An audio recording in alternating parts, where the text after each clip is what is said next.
We're here, episode number 102 of the Minding Your Business podcast. I'm your host, Champ Ron, here on Friday, August the 2nd. Welcome. As you know, the podcast is brought to you by Brooks Brothers Consulting, as well as the Binge podcast network. Make sure you check out onabinge.com, as well as brooksbrothersconsulting.com for resources that you may find that you need. If you want to connect more with the MYB community here, make sure you go to, again, the MYBpodcast.com.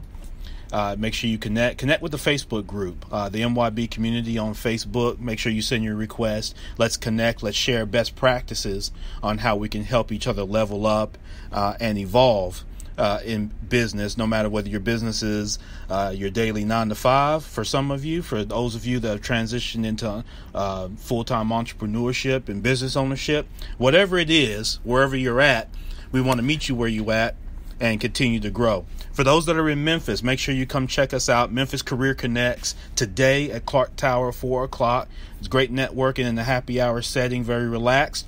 And it's just professionals, whether you're working professional or business owner, come out. They got a great menu of drinks and food. Come out 4 o'clock to 5:30 at Clark Tower, 5100 Poplar Avenue, the 33rd floor, I believe. Come on up. Come check it out. Myself, Scott Kinney, many others are going to be there today. Looking forward to a great effort on that. Episode number 102. I got a great guest coming on today, but you know what we do first? What we do here is go back.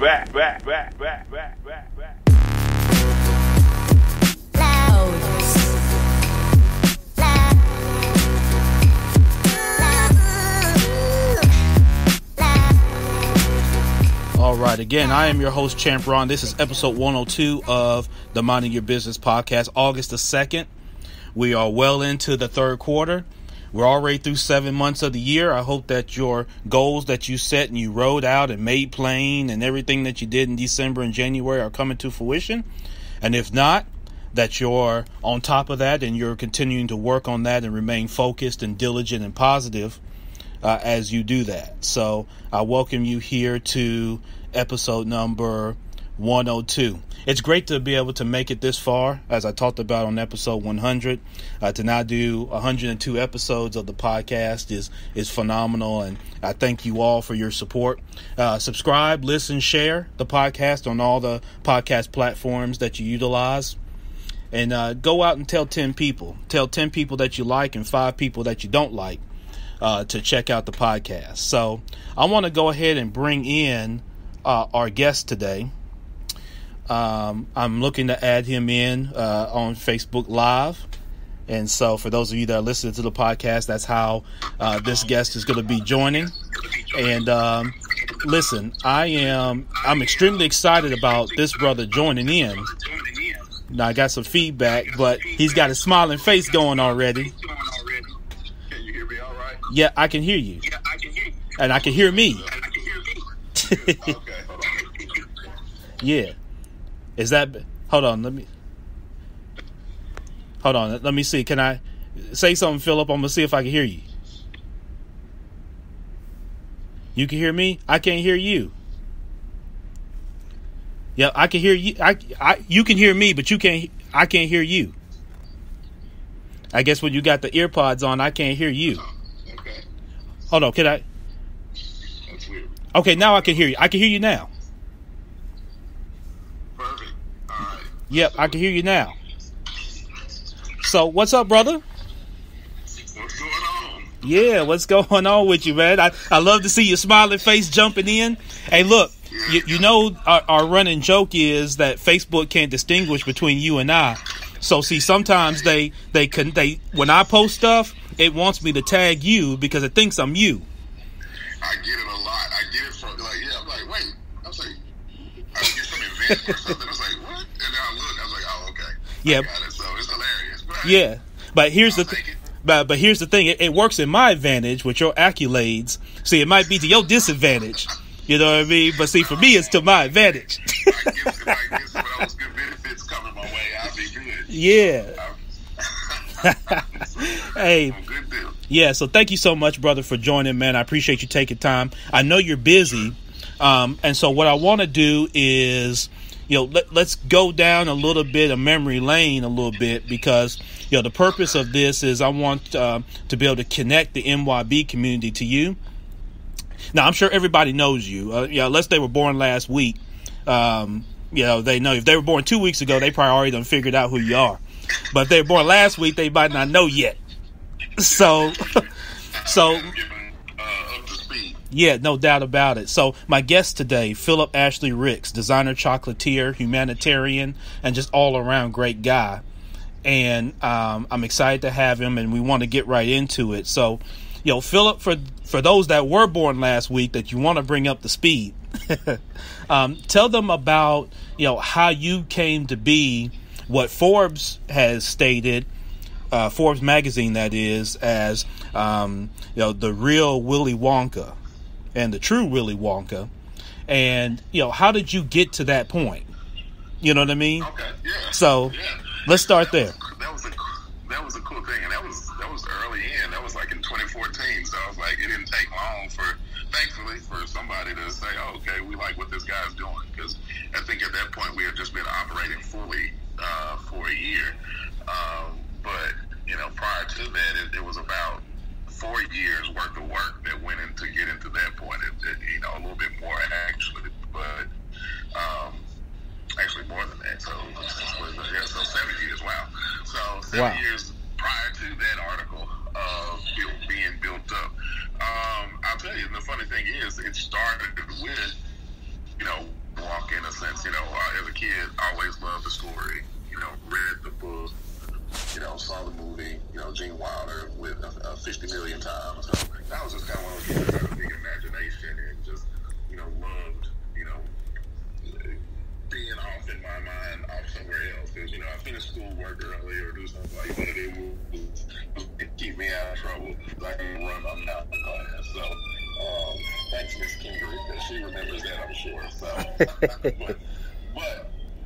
but seriously, with chocolate, grew up around food, grew up around cooking, grew up around doing stuff with my hands, because of my grandparents, in particular. So gardening, construction, art, you name it, was just kind of immersed in that early on.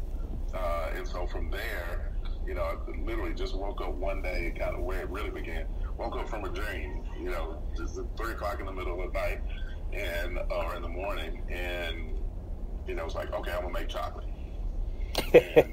Just like that. One of those things, the seed was planted, because, we do things, particularly when you're entrepreneurs, you're constantly looking for opportunities, and you're seeing what's out there, or more so what's not out there. And it was just that thing that became an obsession. So many different things are fleeting. That wasn't. It was like, okay, I was off to the races. Started researching, started reading, figuring it out. I literally spent 3 years doing nothing but like a total self-immersion into information and knowledge about chocolate before I even touched anything. Before I started making it, I have, those college notebooks of just notes and jotting down things and researching. And this is, again, when Google wasn't it was Google, but it wasn't Google. So, right. So researching online, now you can find a lot of things because of people's input. Google's by and large just another Wikipedia, but, there was a lot less information basically out there on the digital wire, at least. And so I spent a lot of time just searching out things.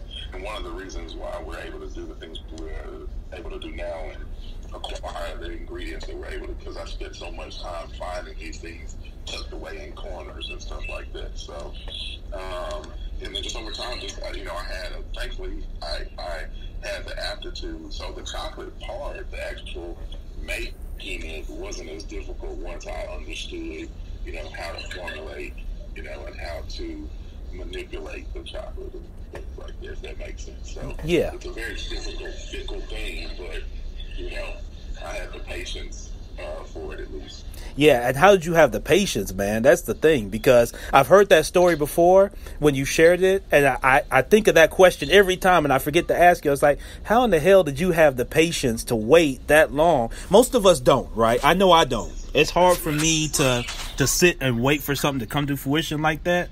So how did you not just scrap it and end up going to something else? Because you're like, man, when you talk about 2 or 3 years, I'm thinking like, man, most people, they don't stick around with nothing 2 or 3 years. Right. I mean, I'll tell you that's true. But again, it was that thing that became an obsession. I don't know. It was just I was driven like, okay, I want to work this into submission. Essentially, like I want to understand chocolate better. Because the thing that I said from the very beginning, I was going to be the person that when I tell somebody, oh yeah, I'm a chocolatier, and then we have that conversation that is inevitably going to follow how to get into chocolate, why chocolate, etc. The conversation will leave them with, oh, he knows what he's talking about. Not, I'm dipping pretzel rods in chocolate or dumping, and it's not to say anything's wrong with it, but I'm not doing some things that basically anyone can go out there and do, but then I'm saying I'm a chocolatier.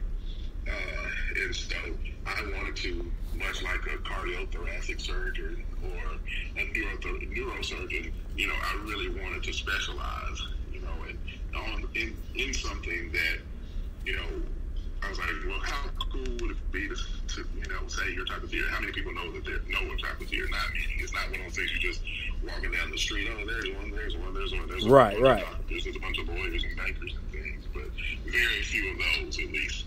And so that's where the patience came. Is like, I wanted to master this craft, and that's the way I looked at it. Really having a mastery to where I could actually produce and create something on demand with a level of perfection or seeking perfection, even that would still captivate the masses. So something that was not, just kind of tongue in cheek, or just kind of, all right, that was cool, but I want to really be like, wow, I can't believe this is in a chocolate and it tastes good. Right. You know what I mean? Yeah, exactly. That was the other side of it. It's like I wanted to be able to create chocolates that, people like I would have never thought about putting that in anything, let alone a chocolate. And that's why I say, if you put it on a plate, you put it in a glass, or it, even imagine it, we can figure out a way to make that work. So. Yeah. So as you're doing this though, Phillip, are you still working, or had you quit your job and started doing this full time even during that period, or, connect the dots on that? Yeah. So I was still working, and I always tell people, definitely learn if you can, on another dime, on someone else's dime. I didn't wake up one day saying, I want to make chocolate, and the next day turn in my resignation. Right. So, right. A period of 5 years went by before I, stepped out on my own. But there was also a lot of that had to do, again, I wanted to make sure that I had a product that that I could produce at a high level, that I understand, that I have a business model that I knew that was scalable, but also, so within that, do people like the chocolate? Okay, they like it. That's cool. Do they like it enough to buy it? And do they like it enough to continue to buy it was the bigger thing. Right. And once I had some sense of that, it's always a risk. What we do in any format in terms of being entrepreneurs, and even, not, people that aren't entrepreneurs, life is a risk. Right. It's just all about which ones you're willing to take, and, how big are they? So, yeah. Yeah, no doubt about it. And so, Phillip, what were some of the challenges that you faced, man, in doing that? Because you mentioned having the patience, but I imagine you faced obstacles at some point along the way. So what were a couple of those obstacles, and how did you have the fortitude and the intestinal fortitude to then overcome them? Because that's a lot of what it takes. I talk to people, and just in a blunt sense, it's like, they ask a bunch of questions, like you just gonna have to have the fortitude. I mean, there's just gotta be something in your gut. I can't give you a magic pill or a magic bean to it. You just gotta have something in your gut that's just gonna drive you past when you face those obstacles. Right. I can tell you, obstacles are plentiful. Particularly, in the beginning, a lot of it was, one, becoming this, teaching myself. I didn't go a traditional path. I didn't go culinary school. I didn't go, particularly then, I looked into several. The programs were very few and far between, and pretty much non-existent. Now you're seeing programs out there that say, okay, we're going to focus on this area. But before, it was like, you might have gotten 2 to 3 days, maybe a week if you're lucky, in chocolate work in the entirety of your culinary program. I was like, well, forget that. I'm gonna go teach myself. So that was the first obstacle. It's like, okay, let me learn this incredibly difficult skill set and trade basically on my own. Right. From what I can find online and in books. And then on top of that, let's take everything I learned, because I always say I learned the rules so I could break them. Let's take all of that I learned and flip it on its head and put blue cheese and chocolate and barbecue and chocolate stuff. It's not a damn recipe. Right. Or, right. Things that just don't exist that people wouldn't even, think to create, let alone, trying to find somebody out there that would show you how to do it. So, and then just from there, man, I tell you, getting the business going, getting the store going, I said one of the hardest things that I've ever done, and even still, is educating the market. It's educating the market, particularly when you're coming into the market, and this was and when we finally were ready to open in 2013, it was something super new to Memphis, very unfamiliar. People were, nobody was planning to, like, oh, we're paying $4 for a piece of chocolate, and you're putting barbecue in it. Right. So that's like, right. So, educating the masses in the market in particular is an expensive proposition. And, I can tell you, I've made more than my share of fucking mistakes. So, and even now, I'm still making mistakes. So, yeah. But, figuring out, learning from them, using that experience, and I'll tell you, finding people that are smarter than myself, to learn from and lean on, and say, okay, I messed this up, how do I make it better? Right. And that's the main thing, and I try to stay super humble in terms of, like, I'm still figuring this thing out in some ways, and there's some things that years really makes dynamic changes to kind of figure things that I didn't figure out before that, okay, now I see. Right. Yeah, exactly. So, Phillip, why not take the easy way out? Why not just get a bunch of fillers and make Hershey's chocolates and move to LA and sell them for $4? You know what I mean? Sure, like a lot of people could get into your space and really take the easy way out. Hey, listen, I'm going to get out there. I'm going to make Hershey's Kisses, right? I'm going to fill it up with whatever I fill it up with and then just sell those and it's chocolate.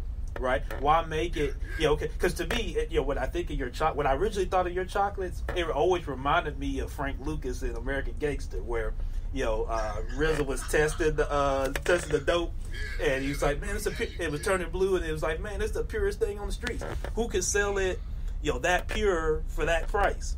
And it always reminded me of what you're doing. I was like, man, it's like he's going and buying it direct, because it made me think of other chocolates where it's like, well, damn, they're filling it up. They're just like everybody else. They're chopping it up and filling it up with whatever and then putting it out there.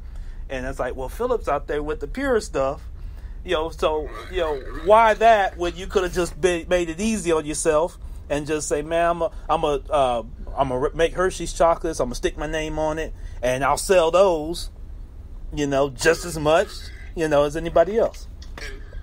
And that was, I'll tell you, one of the things I originally thought of in the beginning was even just going out and procuring, getting chocolates from other distributors or chocolatiers, makers, things like that, and just selling them for them. Yeah. But I'll tell you, one of the things that I started realizing, I probably tried like, 24 different formats of key lime pie or key lime chocolates over the years of my research, or to just example of one, I would say a pineapple chocolate is a pineapple chocolate. Like, what I found was, one, there was a lot of the same out there. And then two, oftentimes you get a piece of chocolate and it was like, it would say, well, this is what it is. And you would taste it like, sort of. And it's simple on top of that. So, it was, I can detect it because, I've been able to train myself to taste things. But at the same time, it's like, well, this is very one-dimensional. It's not even exciting. So I wanted to create something that was honestly just ultimately my own. So it's like, anchor this, let's create something fun. And let's hope people will catch hold of it. And again, like I said, figuring out the things along the way to implement, or well, we should do this or we shouldn't do that, or man, we totally should have done that, those kind of things.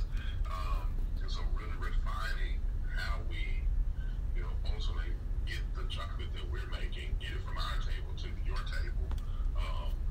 All the things that happen in between those 2 points are where, and then I think in a lot of times that's where a lot of entrepreneurs and businesses, they win, or maybe, a lot of times it's just the mistakes. I have a product, whether I make it or someone else, and then I want to get it to the X demographic of customer. Right. The decisions and the execution, or lack thereof, in the middle is what, is where we win or lose. Right. Exactly. So that's the biggest piece of, just kind of my day-to-day battle is, making sure I improve the decisions that I make, and, learn from the bad ones, the poor ones, and understanding, getting us in a position where we're supposed to, it's maybe not fine when new poor decisions are made, they don't earn it bad. Right. Right, exactly.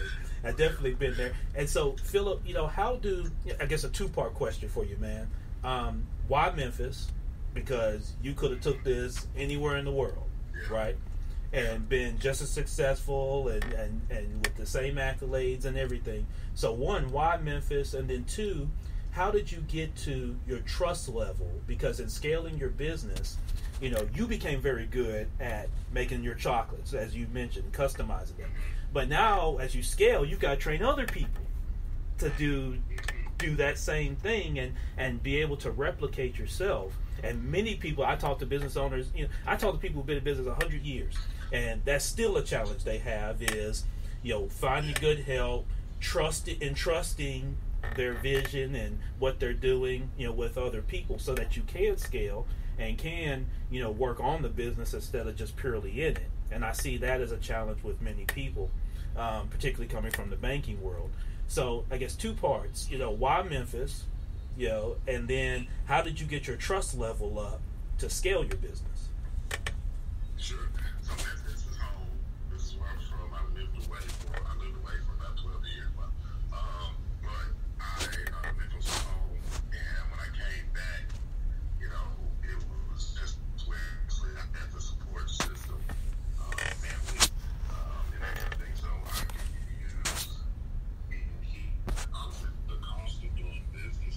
It's just much like the cost of living in Memphis is less. It's just, So you weren't worried about, Phillip, you weren't worried about clicks, you weren't worried about crime, you weren't worried about, the government not giving you no money. You know the excuses people give about Memphis. So you wasn't worried about any of that. No, I wasn't worried about that. I was thinking at it, and honestly, what I said is, look, if we could sell X number of chocolates in Memphis, okay, we can sell 5X, 10X everywhere else. You know what I mean? And so even these first handful of years, it was more, if you will, kind of a pilot for what I'm looking and hoping for, and more so working toward, from a national and a global standpoint over the next 5, 10, 15 years.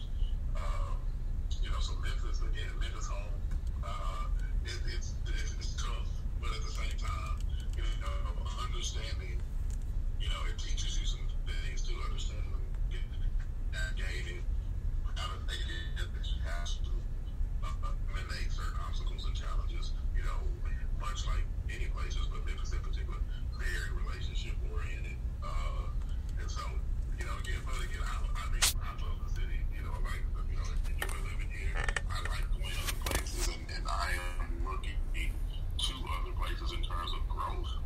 Yeah. You know, factor here. He's from Memphis. So yeah, this is where we are. Okay, tell me the second question again. Yeah, so second question, and now before I get to the second question, your guy Brian Harris already done chimed in. He said his chocolates are better than yours. So, hey, I wouldn't eat those chocolates, man. You know, he's still reaping the benefits of Kirby High's bounty. yeah, right. Oh yeah. Yeah, shout out to my guy Brian, man. Our daughters go to school together over there at Hutchinson, at least for the summer. So yeah, man. And I think the world of his moms, man, from my upbringing. And so, man, that's a great guy, man. I love to see y'all go at it. He's a big supporter with friends. You know, he comes all the time. You know, he come in trying to sneak chocolate out. Like, man, go on, tag yourself. Yeah. But it's all good and fun. So yeah, no doubt about it. And so, the second part of that question, Phillip, man, was, how did you develop the trust level? I struggled with that, man. When I had the obstacle of trying co-working at the same time, and it wasn't successful, and there were many reasons for that. That all centered around me. One of the challenges that I had was entrusting others to do things so that I could scale out. So I was always working in the business, and I became the business. I had to be everything. So I was kind of like, I was the one-man band, and so I never could really scale because I wouldn't trust enough to train and bring in the right kind of people. And so, how have you been able to do that? And did you face that challenge? Yeah. I mean, it's a challenge in the sense that you do have to find people that you can trust and put in the system so that you can, operate and grow the operation. But, something I never really shied away. I'll tell you, one of the biggest challenges, one of the things that tends to keep businesses back, small businesses in particular, minority small businesses even more so, is that we feel like we're the ones that have to always do it. Now in the beginning, when people ask me, well, who's on your team and who do you have making chocolate? I was like, these 10 fingers, Right. These are my employees. I mean, because literally I'd be making chocolate at 3, 4 o'clock in the morning sometimes. Yeah. I knew very early, like, okay, yeah, I definitely don't have to be the only one making chocolate. And up to a certain point, I don't need to be, and honestly, that needs to be one of the things that I do the least, except for, like, I still handle the parts of the chocolate making process where it's most important for me to be involved is the overall creation or the design. So I'm the creative director, if you will. So I'm I'm designing the chocolate, the formulating the ganaches, and, saying this is how it should look, etc. And then, but now I'm even working with, the sous chef and production assistant to get them to a point to where they start thinking about, presentation in terms of being able to create certain presentations, not just replicate what they've been, but that's the main part. They need to be able to manufacture. So that's at the base of what they do. But finding someone that ultimately that can be in the system, be in the program, that buys in and handles production, so I can go off and do the things that I need to do, that I do best, selling and that kind of thing. So I can, and representing the brand. I make the chocolate and I created it, but I created methods that ultimately I can bring you in, from banking, and say, okay, good, you don't have any culinary experience. Let's get you plugged into the system, 2, 3 weeks, 2 months, that kind of thing. We have you rolling, because one of the things that I did foresee is, okay, in order to scale, I am going to have people in the system to be able to produce chocolate at a high level. So I early on developed methods that I could take from anyone and train. You don't need this high skill degree to do the primary things, casting the chocolate, painting the chocolate, piping, et cetera, et cetera. So I developed methods that would allow us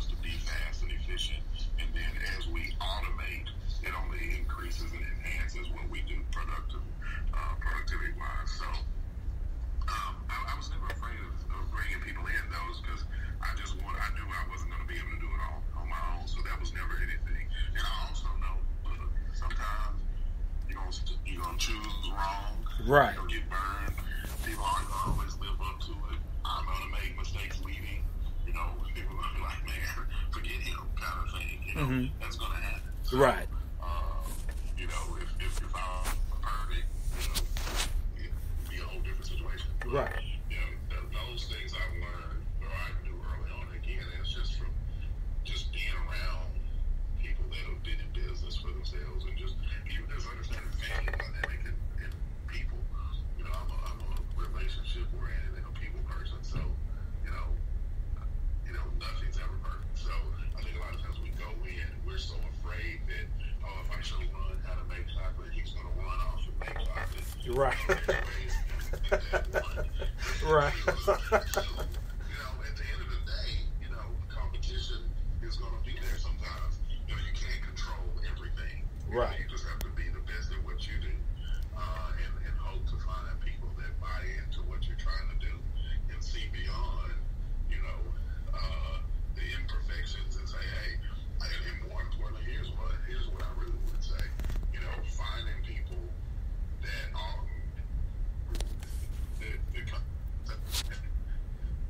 maybe I can't do all these different things.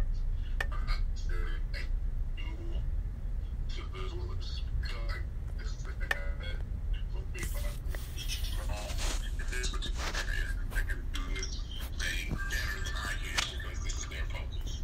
You know what I mean? And so I want to find people that make me look better without me doing anything. Right. You know, and also make the organization and the company and they get fulfillment and so on from them.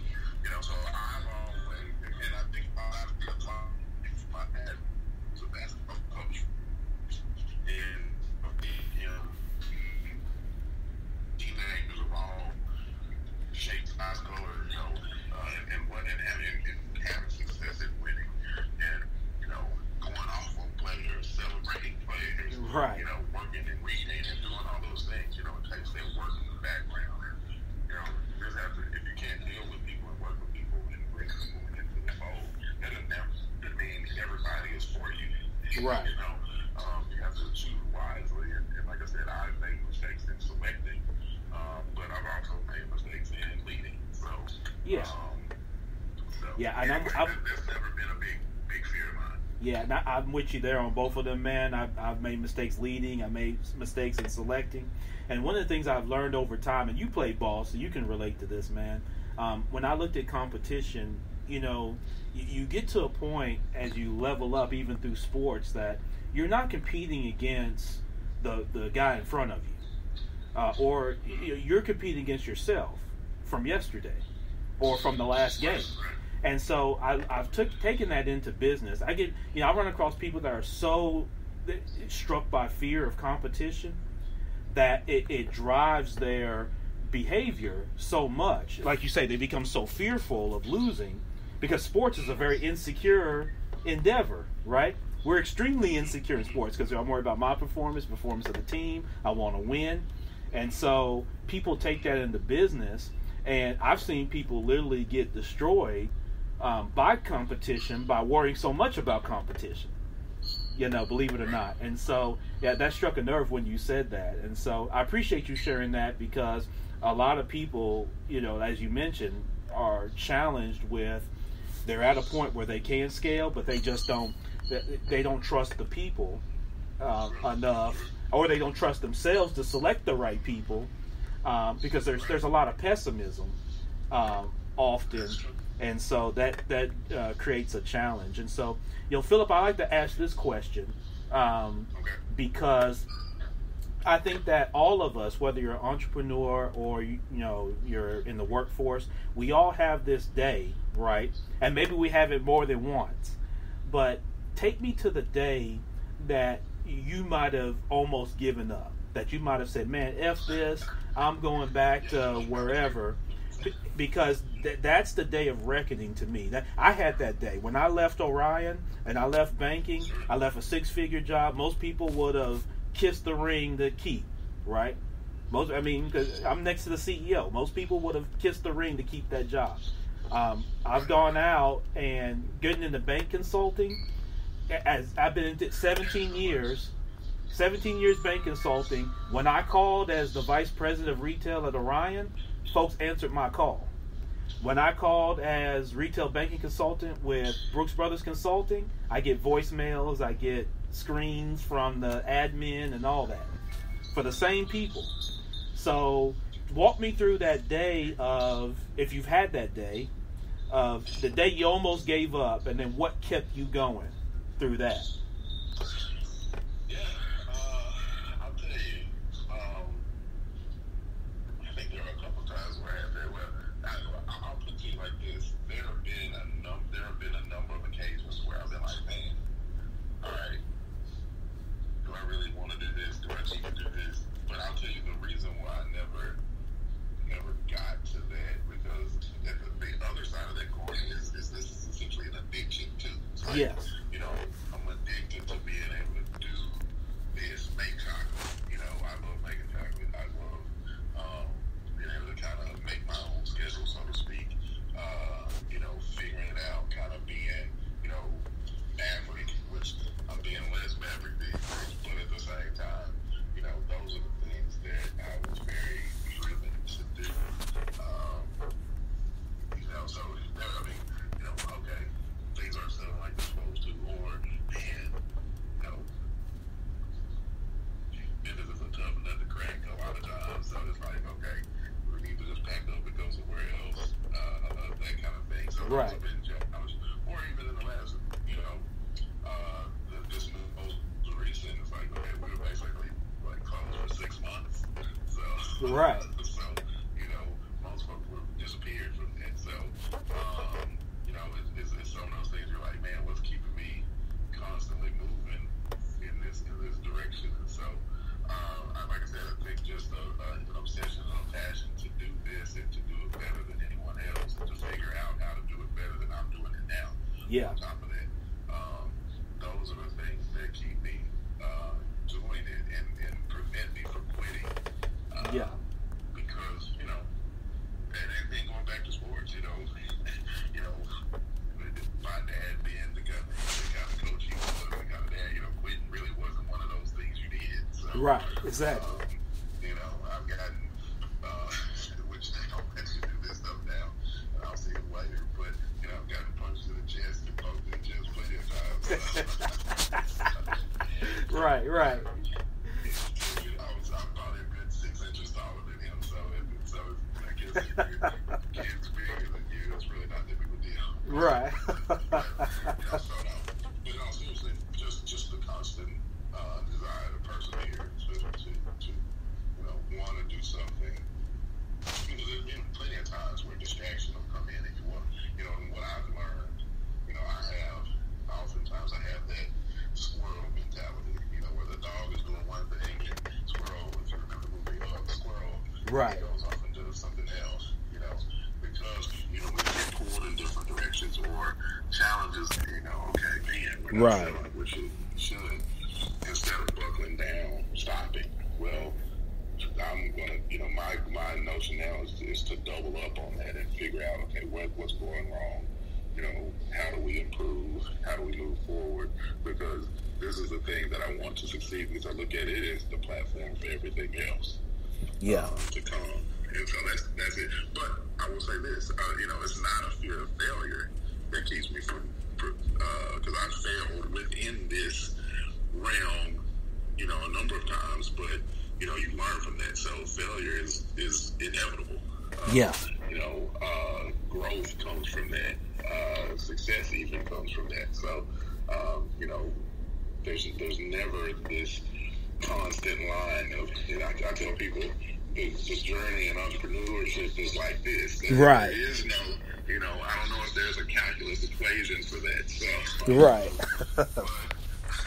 so that's the thing. I mean, you know, just, and I just have a, you know, I have a positive disposition. I've never been like this curmudgeon that, you know, wakes up and like, damn, you know, screw this. Like, Right. You know, kind of, I see the brighter side of things, you know, in the midst, and I always say, you know, I was built for this because, you know, the stress, the demands, you know, whether they be self-inflicted or come from external things,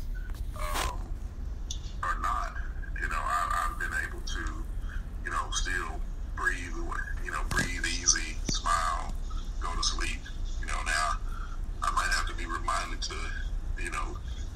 assume my mom still texts me talking about bed. Right. Right. But that's just my mind, man. I just, it's constantly turning, so I figured out how to turn that stuff off sometimes. But that's what's going on. But yeah. Again, I can't think of any one particular point that said, okay, almost. But I've had a number of cases where you kind of step back and you're like, okay, am I a glutton for punishment? Right. Really doing what I'm supposed to be doing. Right. People are looking for those moments, like a perfect, seamless, process. Now, as you grow, as you scale, and as you move along the process of business, and you mature in your career, certain things should become easier. And my goal is to try to get out of my own way more. Stay out of my way, be out of the way, in my own way less, rather. So yeah, that's how I would put it, at least. Yeah. Staying out of my way, being, a value add, continue to be a value add, learning, growing, and putting people in place. I've not seen any business truly grow and be successful without being able to make sound hires and put people in a place that develop the business and even themselves. So, Yeah. Yeah, there you go. It's not an option, so to say all that. Yeah, definitely understood. And so, last question for you, Phillip. What are a couple best practices? You've given a ton of nuggets today, man, for people at MYB. I hope that you're taking this down and look to apply this. But, what are, a couple best practices that you see key kind of in your walk, maybe from your experience or what you see from others, best practices that people can do to be successful, whether that's success in business, whether it's on their job, whether it's in their family, in their community. What are a couple things that are kind of Phillipisms that you see that people can take and apply, man? One of the biggest things that I always say, is that people say stuff unexpected. People really want to buy into you before they buy from you. I'm all about the story, and as you see, and I've noticed, the trend, the way people buy and communicate and grow with social media and millennials and all the different generations and things like that. And the core of everything, I feel like, is the story. Storytelling is a big, storytelling captivates everyone, and people buy more now based on how you captivate them, how do you make them imagine and dream and think and, escape. And oftentimes, so being able to buy into you before buying from you is a big thing.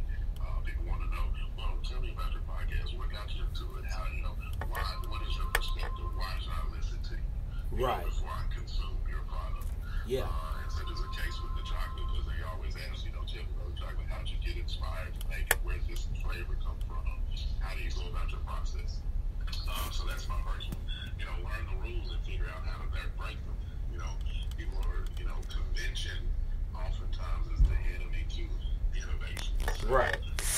Because you're constantly, if you're the status quo, then when nothing ever changes. So, by all means, you can't really break a rule if you don't know what the rule is in the first place. So, and not saying breaking them for the sake of breaking them, but breaking them to improve something. Right. Or do something different. We'll let those folks do that. I'm going to do this because I see the opportunity, So those are the main things. And man, I'll tell you, being kind, being good, in the midst of whether you're making mistakes or doing this or that, I still try to be good to people, keep a smile on my face. And again, it is doing what is there. Going back to your first question a few moments ago about, have you ever reached a point of a lot of this is just coming back to, having a center. So having support, having some sort of support structure, even if it's one of those things where you have to go see a therapist on a regular basis. Right. Somewhere, somehow, because entrepreneurship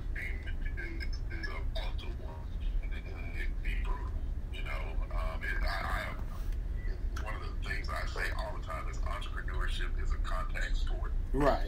You don't get harder. You don't get hit harder, or you can score the biggest.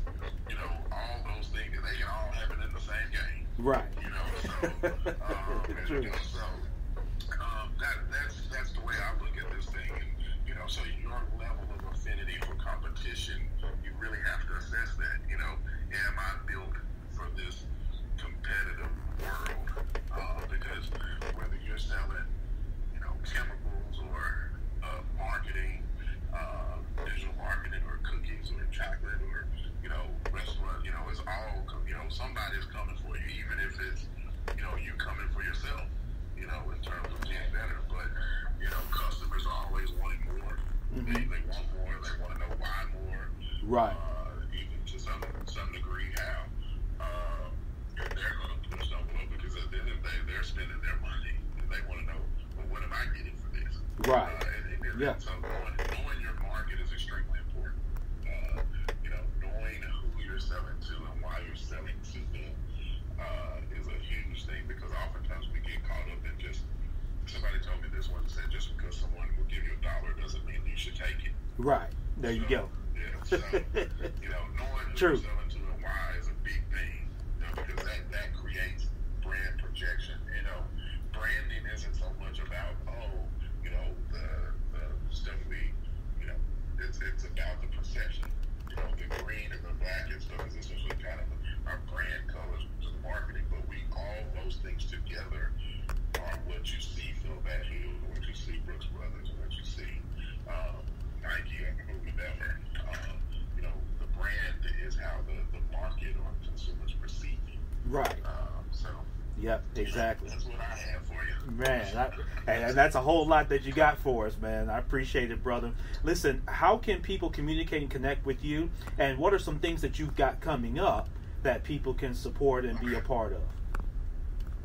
Sure. So you can find us online at phillip.com. There's 2 L's in Phillip. That's the only way to spell it. So not the one else, but no. Right. PhillipAshleyChocolates.com. Phillip Ashley on Instagram, on social media. So Phillip, PhillipAshley. And then, so go online. We ship nationwide. We even ship international. So you can go buy chocolate and have it sent to you within a few days. So we can do overnight up to 2 days. So, that's turtles in any type of chocolate that you see on the website. But also what we have coming up, just if you're in Memphis, Sunday, which is the 4th, is the first Sunday of the month. We will have Cousin's Maine Lobster here in our parking lot. So we'll be open from 11 to 3 selling chocolate, but we'll also have Cousin's Maine Lobster with the lobster rolls out in the lot as well. So come have a lobster roll, come get some chocolate. And then the big thing we're doing October 5th at the Memphis Zoo, the Zambezi Hippo Camp, we have a costume party called Candyland. Yeah. And that's from 7 to midnight. We're going to have food, we're going to have drinks, we're going to have DJs playing 80s and 90s party music all night. Wear a fantastic costume. We have a prize for the best costume of $500. We're going to do musical chairs, bob for apples. We're going to have ICs with a 3D photo booth. And then we're going to have a trick-or-treat trail throughout Zambezi. And so amongst the alligators, flamingos, and hippos, you'll see stations with different treats throughout. And we're going to give you a trick-or-treat bag, have you post on social media, trick-or-treat, and that kind of stuff. Yeah. Just come party, eat, and drink. And so that's online, available at CandylandMemphis.eventbrite.com. If you just go on Eventbrite or Facebook and search Candyland, you'll see it. Yeah, excellent. Yeah. So MYB, make sure that you go check that out and support that. What's the date on that again, Phillip? Zoo from 7 to midnight. All right, perfect. All right. So y'all make sure MYB, go check that out. Those of you that are on Facebook, you got time, go check that out. If you're not in Memphis, come to Memphis. Put it on your calendar. Yes. Buy your plane ticket. Come to Memphis and come enjoy it. So listen, Phillip, you're there in your business. Oh, go ahead. You got one more thing. One more thing. Yeah, please. One more thing. Audacity Fest. We're creating Vito Robinson. There's some No Madness Travel Tribe members travelers in Memphis, as a matter of fact. So Audacity Fest is from September the 27th through the 29th. If you go to audacityfest.com, and when you get ready to buy your ticket, enter my name, Phillip, it'll give you a discount on the ticket. And so this will be at Beale Street Landing right here. They chose Memphis. Last year they had it in Oakland. Yeah. This year they have it in Memphis. So it'll be travelers of color and their allies from around the country and around the world coming to Memphis. I'm on a panel, I'm moderating another. So just talking about getting out, traveling amongst the world, around the world. So that's Audacity Fest 2019 on audacityfest.com. There you go, Audacity Fest. So add that MYB to everything that you just heard, and so you've got your schedule all laid out. So listen, Phillip, man, I can't thank you enough, man, for taking time out of your business to join here, the Mind Your Business podcast with MYB Community. Definitely best wishes to everything that you've got going, man. You've accomplished a lot. I know you've got so much more to accomplish, but definitely proud of you, man. You're definitely an inspiration for us all. And thank you so much. And again, I look to be connected with you, man, on some other stuff here that we've talked about. So I want to do that. And man, if you find where I can be a resource, man, just let me know. But definitely appreciate it. Absolutely. Thank you so much. Thanks for having me. This is always great. I always listen to you, see you. Every time I get tagged anyway. So. Yeah, there you go. There you go. So there you go. It's a good reminder. But thank you so much for the show. And man, this is what, 102? Yeah, it's 102, man. 102, yeah. That's putting in work right there. So, yeah, no doubt about it. No doubt about it, man. Realize how hard it is to do a podcast. I know it. And you've been involved in it too, man. So I know you know exactly what it is, man. It's not easy. Yeah, exactly. So I know how hard it is. So to get to 102 episodes is awesome. So, yeah, it is, man. So next stop 200. So. Yeah, there you go. That's what we heading towards. So, all right, brother. Appreciate it, man. Enjoy the rest of your day. All right. Thank you. Cheers. All right.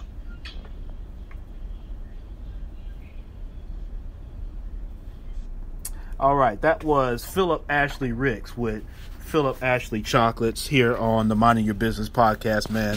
Thank y'all so much for joining in, for your participation in that. Make sure that you connect with Phillip at Phillip Ashley on social media, and then phillipashleychocolates.com. Let's get right into Ron's Rundown.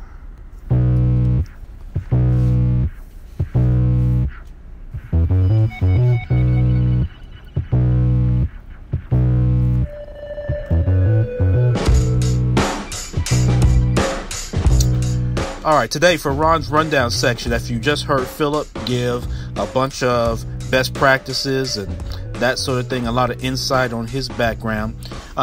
Speaking of backgrounds, so you had the Democratic debate this week, which was, and again, I'm not looking to get into a bunch of back and forth with people over partisanship and that sort of thing. But I didn't leave that on either one of them really inspired. One of the challenges on the Democratic side, as they have challenges on the Republican side, but one of the challenges on the Democratic side is they're either, trying to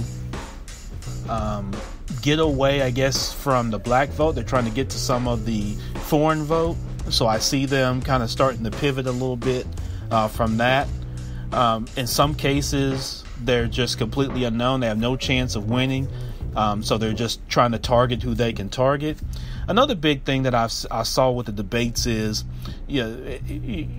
they're supposed to be run against the current president, which is President Donald Trump. But it seemed like a lot of them thought that they were running against former President Barack Obama. I don't know what that was. They're not running against President Obama. They're running against the current president, number 45. And I think they need to, remind themselves of that. And they also need to have a comprehensive, practical strategy on what they're going to do. Just pandering to things and whatnot. So, I just saw this where you've got all these candidates. They have to do a 2-day thing where they got 10, 15, 20 folks on the stage. That just there needs to be a better process for that. Okay? There needs to be a better process for those debates. So hopefully as you start chopping down the candidate pool that it'll start to rise. Everybody was going after Joe Biden the other day, which already tells you that he's probably the top guy right now. And he may have the best chance of winning from the Democratic side, the nomination. So we'll see how it all pans out. But it was interesting nonetheless to see that this week. Unfortunately, there was an incident in Southaven this week. Southaven, Mississippi, which is essentially a southern suburb of Memphis, Tennessee. And what I want to get into with that, you can see the details of the story and that sort of thing, man. But definitely heart goes out to everybody that was involved in that the whole community, the employees at that Walmart there on Goodman Road. But, one of the challenges that people were debating on social media is how it's reported. And some people took issue with the incident being reported as outside of Memphis, as if trying to tie Memphis to it. And here's the thing, that's always going to happen in just about every city, because you got to give people a geographic reference point, because Southaven, Mississippi isn't just like, it's not Chicago or New York or Miami or New Orleans or Los Angeles or Portland or Salt Lake City or Phoenix. It's not something that people automatically are going to jump and say, where is Southaven, Mississippi? Unless you have some tie connection to it or you've been there. So that's going to happen.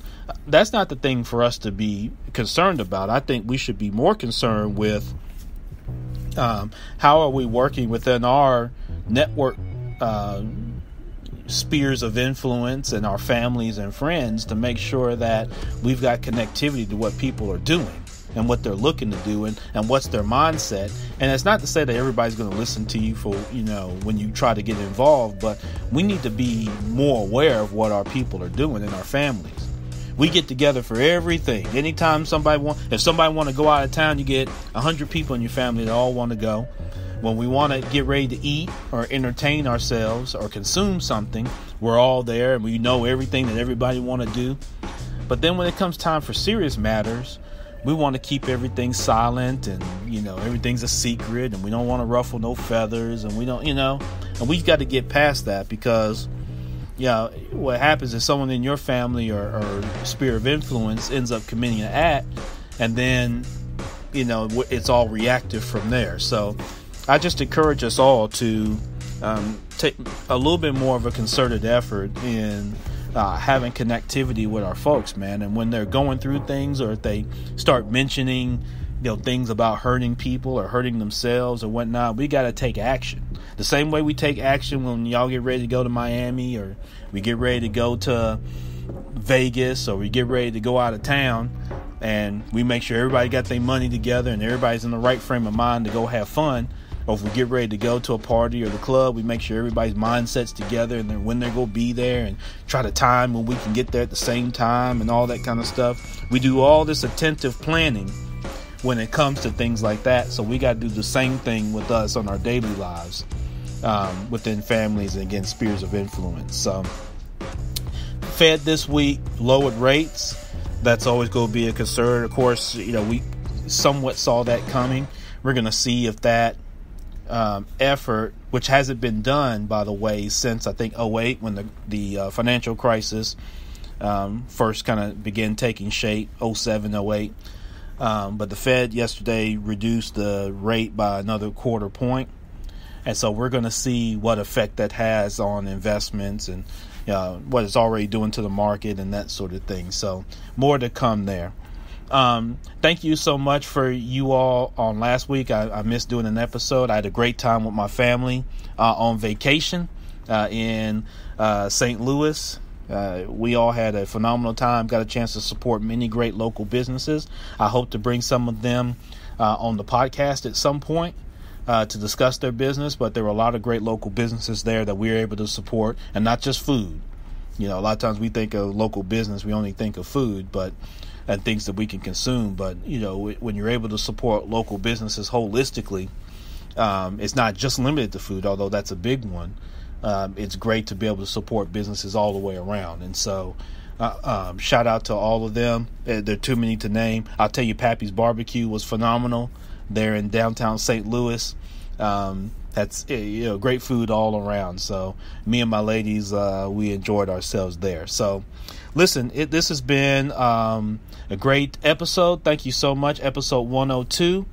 Champ Ron, the Minding Your Business podcast, will be back to you with episode number 103. Enjoy your weekend, first weekend in August. Y'all go enjoy. Peace. What we do here is go back.